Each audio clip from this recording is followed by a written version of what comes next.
programa de hoje volta a tratar de dois pontos importantes do debate sobre a crise política e institucional que se abateu sobre o país.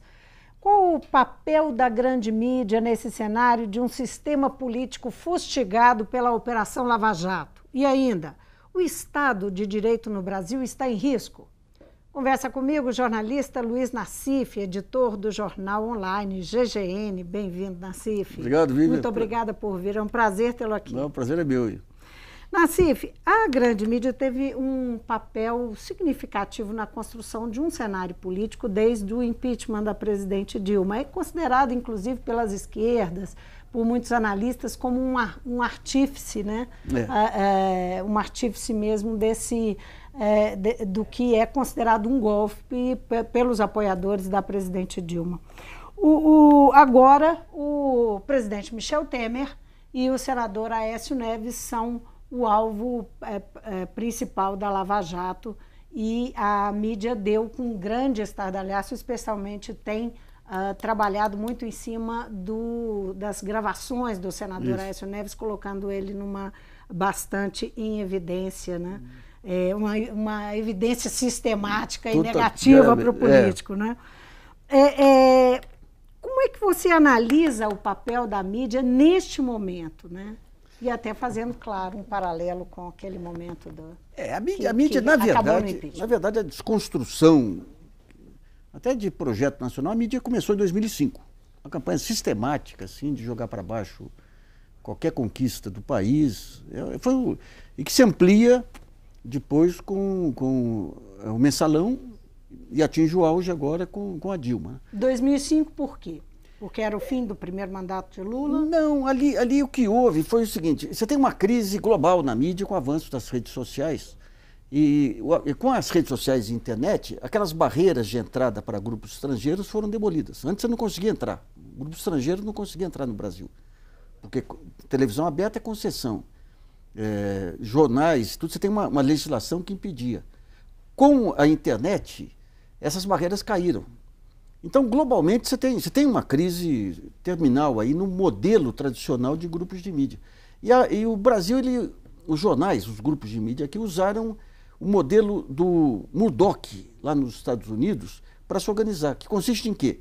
Você tem uma desorganização no mercado de informação com as redes sociais. Em vez de organizar esse mercado de acordo com o nosso, com filtros, vamos aproveitar e fazer um jogo da pós-verdade, inventar o que nós pudermos inventar para eleger alguém que, através, estando na presidência, impeça a entrada dos concorrentes. Essa foi a lógica. Então nós temos, desde 2005 para cá, a revista Veja. Então é uma questão de negócios, mas tem um viés ideológico. Sempre negócio. Você tem um viés ideológico, que você tem uma posição pró-mercado tradicional na mídia, né? Mas você tem que levar o que acontece em relação a Aécio? Aécio é o seguinte, especificamente. Ele era o político blindado. Isso que é um escândalo, né? Vamos pegar 89, o Lula candidato. A Globo começa apostando no Afif, se eu não me engano. Daí muda para... não lembro para quê, para Mário Covas, e depois muda para Fernando Collor. Então, digamos, essa estratégia da mídia, o personagem não importa, importa que se atinja o objetivo.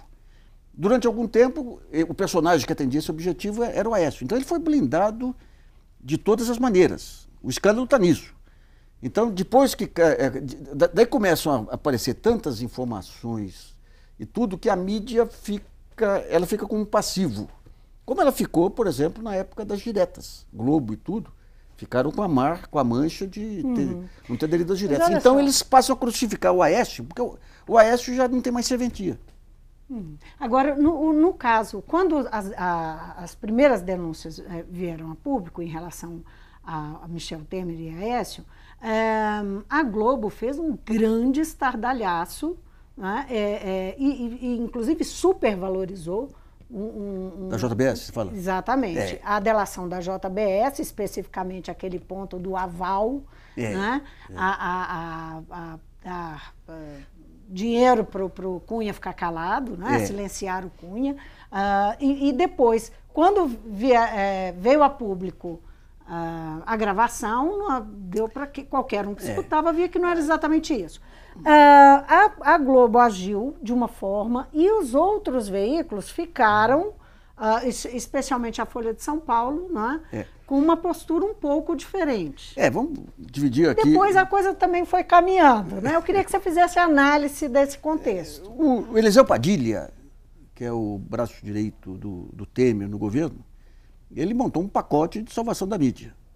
Então, Folha, Estado, Record e outros. Agora apareceu, por exemplo, uma gravação do Aécio negociando verbas para a TV Record também.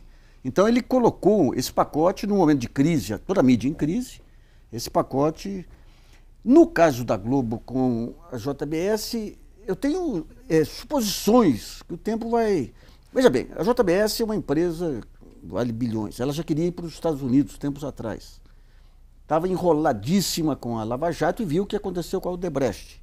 Então ela precisava ter um acordo com a Procuradoria-Geral da República que livrasse ela do Brasil para não ter esse sangramento continuado que tem na Odebrecht. Para conseguir esse acordo, ela precisava de duas coisas. Primeiro, convencer o Rodrigo Janot, procurador-geral, que até então ele vinha blindando o Aécio de todas as maneiras.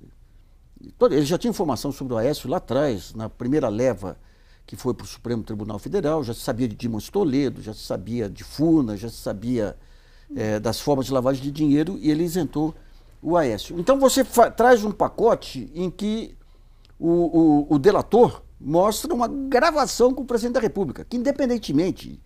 O presidente Michel Temer é um ser abjeto, mas o que fizeram com ele vai contra qualquer princípio constitucional. Gravar o presidente da República, isso é um abuso monumental. Mas para que desse certo esse jogo, o Janot tinha que ser convencido, mas o ministro Fachin tinha que ser convencido também. E o ministro Fachin, ele é muito suscetível às pressões da mídia. Então, de repente, entra a Globo, de improviso, consegue as informações exclusivas, o Jornal Nacional dá 1 hora de denúncia improvisado. Aquilo era em cima do seu maior anunciante. Aquilo era fundamental para conseguir no dia seguinte a homologação da delação que salvava a JBS. Então, houve alguma coisa aqui entre a JBS e a Globo que nós não sabemos o que foi. Não é normal. Sim. Não é normal. A forma como foi noticiada servia ao interesse da JBS para a homologação. Isso. E a adesão foi muito rápida. Porque pela possibilidade de maior pressão sobre o Fachin. Isso. Entendi. Mas a adesão foi muito rápida. Você, para tomar uma medida dessa que pode derrubar um presidente da República, de afogadilho, como foi, não tem lógica, se não entrar outros elementos aí que nós não sabemos. Não tem lógica. É muita coisa. De repente sai um vazamento no jornal O Globo, em cima desse grampo no presidente da República, à noite, 1 hora. O dia seguinte, você tinha comentaristas da Globo News que ainda não estavam afinados com o novo momento, defendendo eles, o Michel Temer, a Miriam. Havia também uma perplexidade. Sim.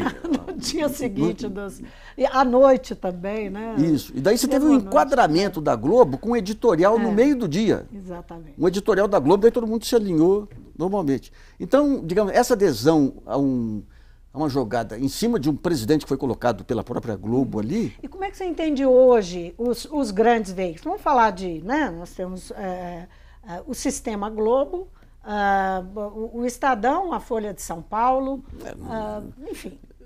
Esse álibi de que precisa manter o Michel Temer por conta da economia não existe mais.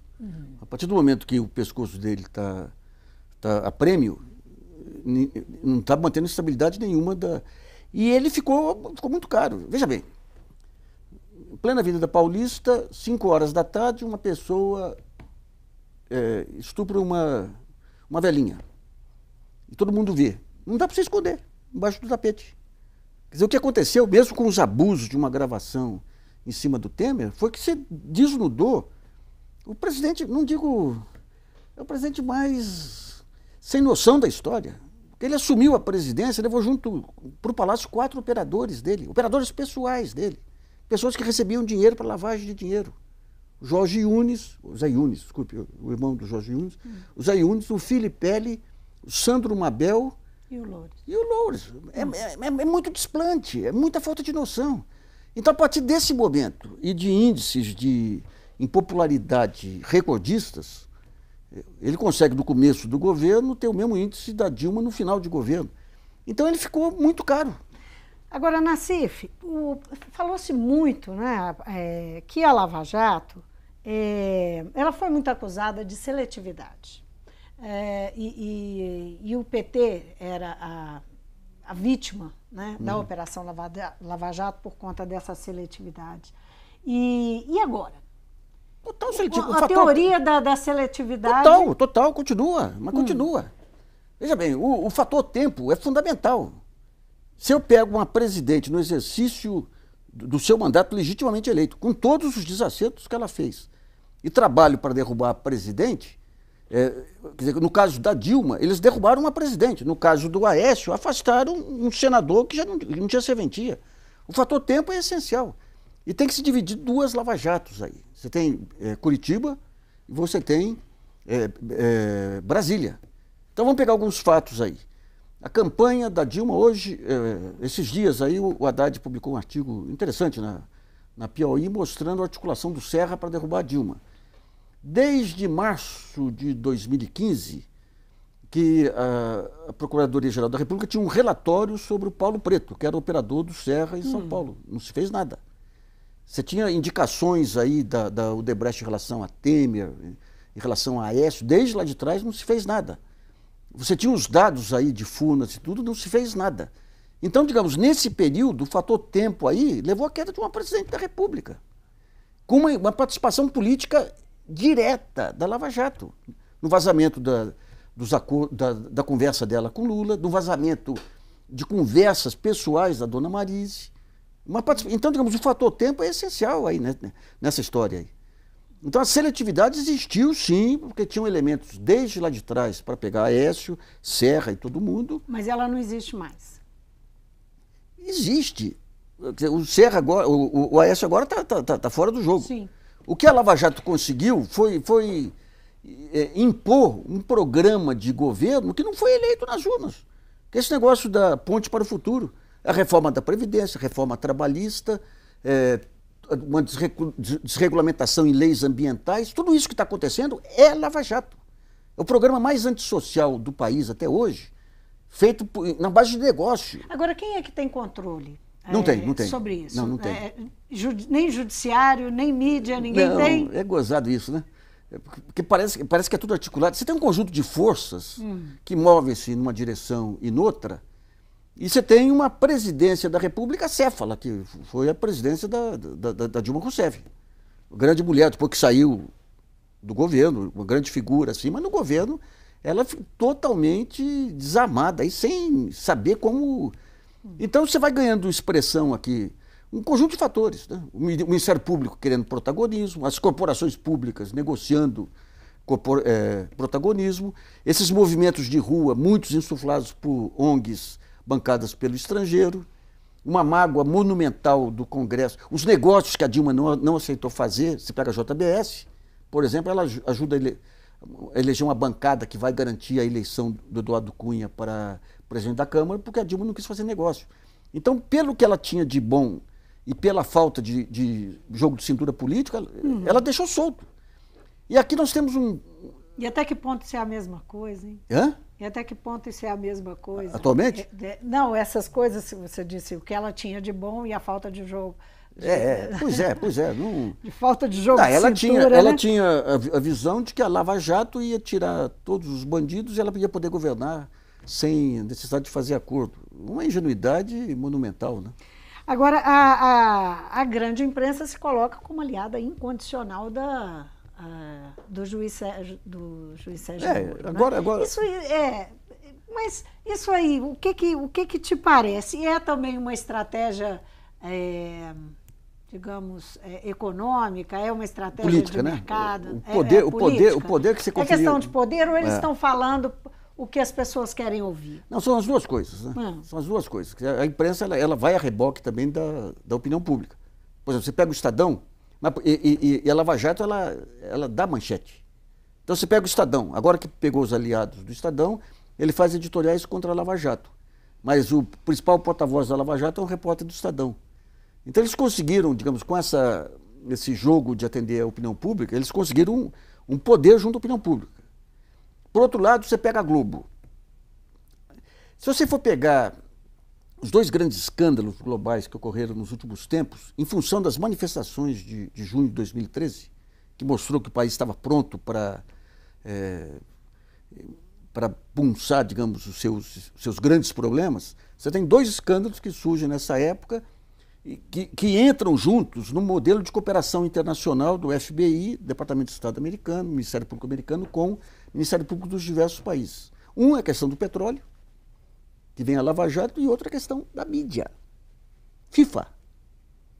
A FIFA, pela primeira vez, permitiu você romper aquele compadrio que existia entre confederações de futebol, grupos de televisão e governos para a entrada dos grupos de fora. Porque se você for pegar a audiência dos grupos de mídia e televisão, o esporte ele é a peça central. Mas o que acontece quando estoura a FIFA? A FIFA é um escândalo brasileiro, é um escândalo Globo. É know-how brasileiro, é coisa nossa. É João Avelange em cima de uma metodologia desenvolvida aqui no Brasil. Estoura o escândalo FIFA, o Ministério Público começa a levantar coisas da FIFA, que pega a Globo diretamente e para. Uma juíza de primeira instância. Você vê, a Lava Jato derruba um presidente da República.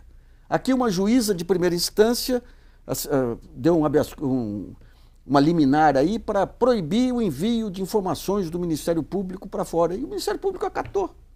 Então você tem um pacto aí que deu uma baita força para o Ministério Público. Se você for pegar, digamos, a reforma da Previdência, quais são os setores que vão ser isentos aí? Forças Armadas, Ministério Público, Poder Judiciário. Quem vai bancar? O setor desorganizado, que é o contribuinte aí do setor privado. Então você tem um jogo de interesses aí, onde a Globo passou a ter um poder de derrubar presidente a qualquer momento, por conta dessa parceria com o Ministério Público. E outros casos também ficando subordinado ao público que se ajudou a criar nesse período, né? Agora, há uma tese de que nós estamos caminhando para um estado de exceção. Que há momentos que isso se configura. Nós estamos no estado de exceção. Eu acho que a gente vai reverter. Estamos vivendo isso? Estamos vivendo. Eu acho que vai reverter, mas nós estamos. Quando você pega a maneira como são feitas aqui as delações, a maneira como se investiu aí contra jornalistas, a maneira de você mandar prender quem você quiser a qualquer momento aí, isso é uma maluquice. É uma maluquice que se espraiou por várias cidades do país. Vem um procurador, um promotor e um juiz manda prender. A prisão, que é algo que tem que ser muito bem pesado aqui, o assassinato de reputação. Você manda prender, solta uma informação no jornal, está liquidado o cara. Isso aqui é estado de exceção. Bem da verdade, assassinato de reputação é uma coisa mais antiga, né? Sim, mas quando você tem a prisão de uma pessoa, eu te convido que é o ápice do assassinato de reputação. A pessoa humilhada lá. O que estão fazendo? Outro dia eu estava no Rio de Janeiro, passei em frente ao apartamento do Sérgio Cabral. O Sérgio Cabral, de todos esses personagens, é o mais escandaloso aí, aquele deslumbramento dele. Mas a mulher dele foi liberada para ficar no apartamento com filhos pequenos e na frente um grupo de desocupados lá querendo linchar. A própria Andréia aqui, que é uma pessoa muito polêmica, efetivamente, em relação à imprensa, tudo, o que fizeram. Então você passa a sular, que foi o que ocorreu. Ocorre com a mídia para conseguir poder. Ocorreu no macartismo, ocorreu no começo do século, ocorreu com a Fox News aí.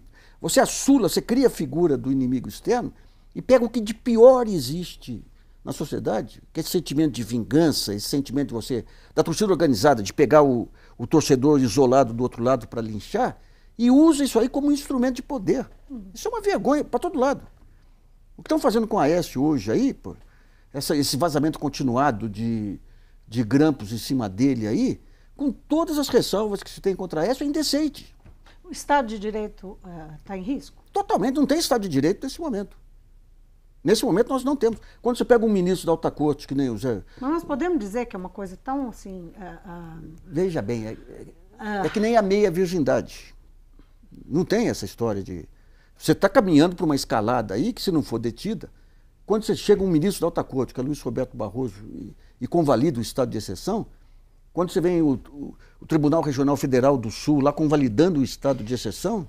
Pois é, o STF ele sofreu uma primeira crítica muito forte, primeira não, mas uma crítica muito forte do Lula há um tempo atrás, que o Lula disse que o STF estava acovardado. Foi, não é? Nítido. De lá para cá, o Supremo já recebeu outras críticas e a propósito do que você está dizendo, como é que você enxerga o Supremo hoje? Acovardado. Continua acovardado? Acovardado. Você tem uma pessoa que tem coragem lá e tem lado. O jeito mais parcial, o jeito que mais desmoraliza o Supremo, mas que tem coragem de falar, que é o Gilmar. Pega o Gilmar. O Gilmar, com aquele IDP, Instituto Brasilense, aquela universidade dele, se você pegar os congressos que ele fez, todos eles têm patrocínio da JBS, da Febrabank, um monte da CEMIG não, da Light, um conjunto de empresas que ele está estudando. Isso aí nunca foi notícia. Daí ele começa a se votar agora contra a Lava Jato e contra o Janot e fazem um carnaval porque pegaram uma reunião dele com o cara da JBS. Então, digamos, o Supremo, se você for pegar o Barroso, a justificativa para... Veja bem, quando você pega a Constituição e o Supremo, qual que é a lógica da Constituição?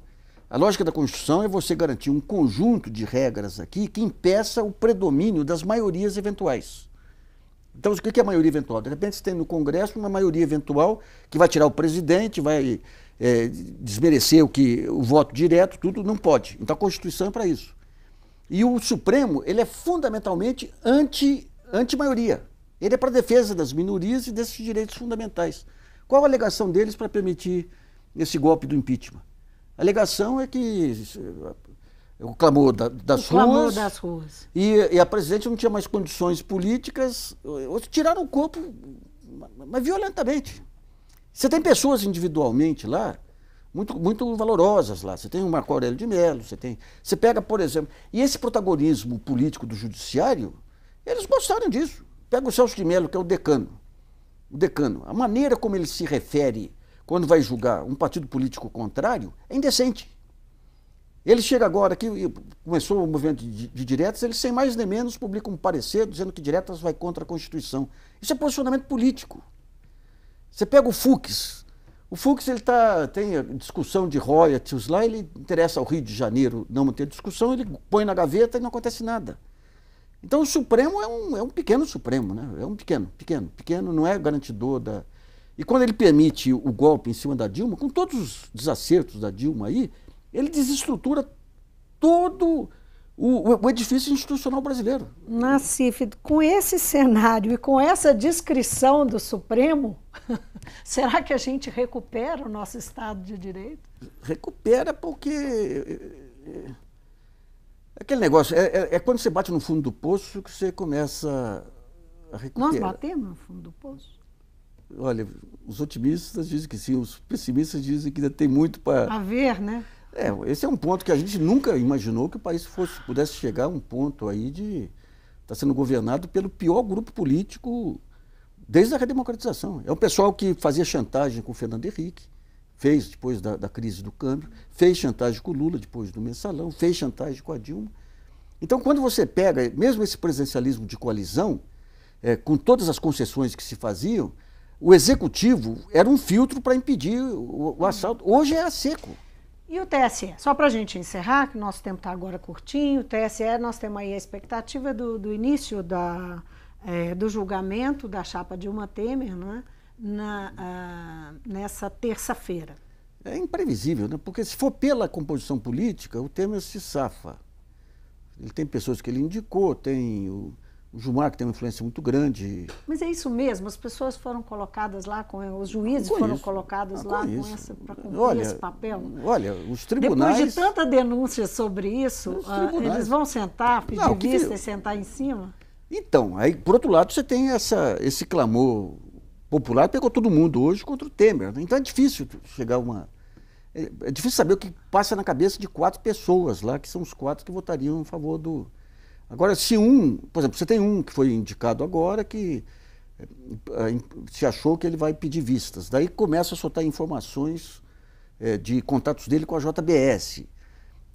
É um jogo que eu nunca vi coisa igual, porque é um jogo que é escancarado, todo mundo abusando. O Tribunal Superior Eleitoral abusando, o Procurador-Geral abusando. Então você não tem regra mais. E qual que é o mote inicial dessa quebra de regra? O Supremo Tribunal Federal. Quando permitiu esse absurdo de tirar o presidente por conta das tais pedaladas. Veja bem, a gente tem uma... Abriu a porteira? Abriu a porteira, né? Nassif, essa conversa podia ir longe, mas infelizmente o nosso tempo não. Se tivesse mais tempo, eu ia falar da parte otimista, que eu sou otimista. Eu acho não, que então fala só um pouco rapidinho da parte otimista, só para a gente poder encerrar, digamos, com o coração um pouquinho mais leve. Está o Brasil inteiro discutindo hoje aí todos os absurdos que foram cometidos aí com o impeachment, os absurdos econômicos que a própria Dilma cometeu, tudo isso está numa reavaliação muito grande. Você tem uma discussão que está vindo de norte a sul aí, uma reorganização de várias áreas aí,